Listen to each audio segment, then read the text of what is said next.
continue to hear from the platform the good news of the Jamaica Labour Party government. Many things to report. And now, as we talk about news, we're going to hear from the breaking news boss, Senator Abka Fitz-Henley. Labour rights make him feel welcome. Presenting for Abka, usually I'm indecisive, but when Abka break the news, I'm sure. Yeah. Show our labour rights. Show our labour rights. I want to say a special big up to the good people of West Kingston. West Kingston hold the fort on behalf of the Jamaica Labour Party.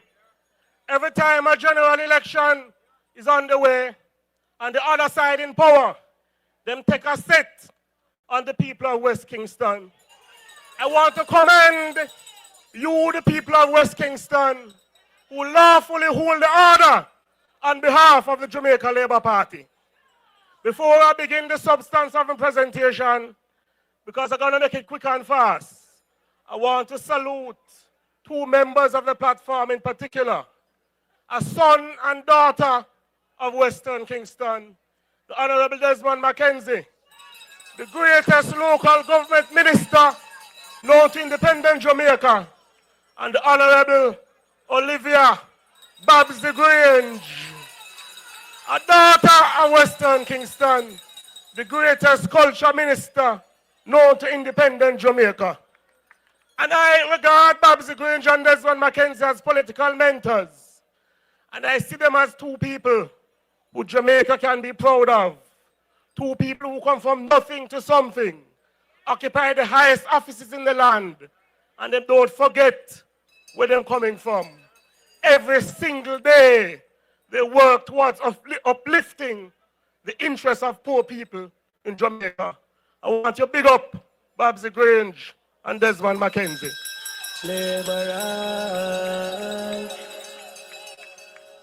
As I say, I'm going to keep it quick and fast. I'm a relatively young man. I was born in January of 1989. 1 month after I was born, the greatest institution builder known to independent Jamaica, Edward Philip George Siaga, handed over power to the other side. And it is very clear to me that PNP mash up Jamaica, the Jamaica Labour Party, build up Jamaica, and look out for the interests of poor people in Jamaica. And why do I say so? Under the PNP, the poverty rate was at 27%. I never know that I would live to see poverty rate in Jamaica come down to single digits under the government of Prime Minister Holness. Under PNP, the unemployment rate was double digits, a high of 16.5%, because they don't understand how to run a country. They don't understand how to govern a market economy. I didn't know, as a young man growing up in the 1990s, that I would live to see the unemployment rate come down to below 4%. It is the government of Andrew Michael Holness who do that, because we understand how to govern a country where people benefit, including the poor and the dispossessed in Jamaica. And finally, this is a big one for me because I honestly did not know, growing up in the 1990s, Mr. Siaga left it at 439. I did not know that I would live to be in a country with murder rate cut at 44%. It is the government of Andrew Michael Holness who do that on behalf of the Jamaican people. So it is very clear to me, labor rights. And when you look at the entire picture, poverty rate, unemployment rate, murder rate, the country, the beautiful island of Jamaica is no doubt better under the government of the Jamaica Labour Party. And finally, labor rights. The Jamaica Labour Party believes in governing the country with a conscience. So what I just talk about, you can regard as a thing them call the macroeconomics, the numbers trending in the right direction. Andrew Holness and the Jamaica Labour Party believe in governing this country in a way that will look out for poor people in Jamaica. That's why in COVID-19 you had the care packages. That's why we cut income tax more than twice. That's why you have a thing that Perna will tell you about, the Solidarity Program. And that's why you have a thing called the reverse income tax credit. Because we are not just satisfied with the quote-unquote macroeconomics. We are confident and we have a conviction and we believe that a good management of the country means putting money into the pockets of poor people in Jamaica. It is clear to me, Labour rights, that the Jamaica Labour Party is the best choice to move Jamaica forward. So I want to implore you, West Kingston, to organize, and ensure that whenever the Prime Minister and Jamaica Labour Party leader calls a general election, the third term is secure for the government of Andrew Michael Holness and the Jamaica Labour Party. Show a Labour rights!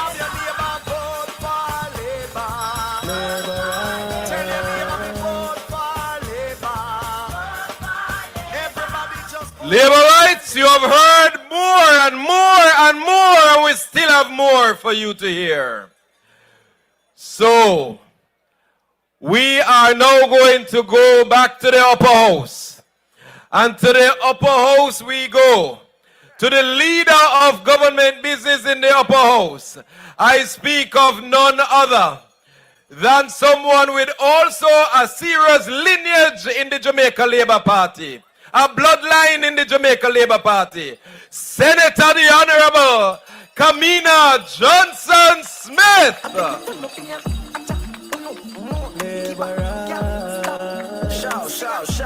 Shout. Jamaica Labour Party. Shout. Yes, so prosperity start. Show Labour rights. Good evening, West Kingston. Good evening, Central Kingston. The good people of West Kingston. You know, the work that the Prime Minister gives me usually has me traveling or in the Senate, so I don't get a chance to come to the festive meetings like the one that you're having here this evening. So I want to thank my big brother and my cabinet colleague and the best local government minister in the history of Jamaica for the invitation. I feel really honored to be here with you, Labour rights. I want to talk to you this evening, and I want to ask you if I can not only talk to you, but I can talk to the wider Jamaica. I feel like when we're talking about the election, we're talking about the future of the whole of Jamaica. So we need to talk to the JLP, the PNP, and the NOP, because even some of the PNP don't really like Marky G, you know, so we have to talk to them too. Yeah. It's kind of like that. So we are working because we choose Jamaica. We want to work for the whole of Jamaica. So tonight, when I'm talking to you who know that you're going to vote and you know who you're voting for, yes, I want to talk to the people who, some of them, they don't even know if they're going to vote yet. So I want to ask you to give me that space tonight. West Kingston. All right. So when I look at these things, right, I kind of say, if you have people promising you things, people telling you they want to do something for you, what do you use to take no if you're going to believe them? How do you decide if what they're telling you sound like it's true? You look at the record. What have they done? What have they done before, right? And I think in politics, it's just like that as well. So I want to ask you that when such man come and say, the time has come for you to vote for this party to give you a better life, I want you to say, but what have you really done before that should make me believe you? Why should I believe that any time has come for anything? And when you ask that, there are a few things that I want you to ask about. And some of them have been touched on earlier tonight. I want you to ask them, what did they do about the murder rate? Senator Fitzhenley just touched on it. Between 1989, when the Labour Party lost government, and 2007, when we took it back, you know, murderers went from over 400 to over 1,500. That it was under the PNP that Jamaica started to be known as the murder capital of the world. That's not me, so you know. That's the reality. That's the facts. And they can't run from it. So you must ask them, why should we believe that you would do better or you can do better than Andrew Michael Holness government that has murders down by 44%? I don't know what they're going to answer because there is no good answer. So I have something else that I want you to ask them about. Thank you. I want you to ask them, what did they do about the economy? Because, you know, the Prime Minister has been telling us and explaining that the economy has to do good. It has to do well for everybody to do well. So we understand that, right? Now, in the 1990s and the 2000s, when the world was in boom, when everybody in the Caribbean was growing, what did we have? We had irresponsible and reckless policies that created the most destructive financial crisis that this country has ever seen. And do you know who benefited from FinSac? Because that is the name of the crisis. You know who benefited from crisis? Investment houses, including the one run by the 2 billionaires that want to stand up on the platform and tell you that them know how to manage this country with them Tapanaris friends, the ones that want to tell you that them money don't neck. I mean, what could go so? What could really go so?